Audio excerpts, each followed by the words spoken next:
Oh mein Gott, da gendert einer auf TikTok nicht. So ein dummer Sieg, Schatz. Schatz, Was? da kämpft ein Mann für Männerrechte im 2023. Was hat das Gefühl? Ist eigentlich ein Sonnenstich oder was ist los? Was? Das weiss eigentlich jeder Mann. Ich meine, es heisst ja auch nicht mehr der Mann, es heisst die Mannin. Und das weiss doch jedes Kind, das ist deutsche Rechtschreibung. Hey, jetzt lass mir mal zu, meine Zwetschge. Bist du eigentlich zu lange in der Sonne gewesen, oder was ist los? Hat sich schon Alkohol gebildet oder was? Lass doch einfach die Leute mal in Ruhe leben und leben lassen, oder?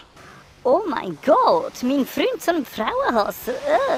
Du bist wie einer von diesen Influencer, den ganzen Tag von Frauenrecht und all den Blödsinn reden, oder? Aber ein Tüchlein auf dem Kopf haben, he? Als wäre das eine Symbolik für eine Frau oder sonst irgendwas. Einfach nur billige Scheiße. Kauft doch eine vernünftige Perücke, oder? So ein Frauenhasser. Wenn du Menschen sein lassen, dann unbedingt liken und abonnieren auf meinem Kanal.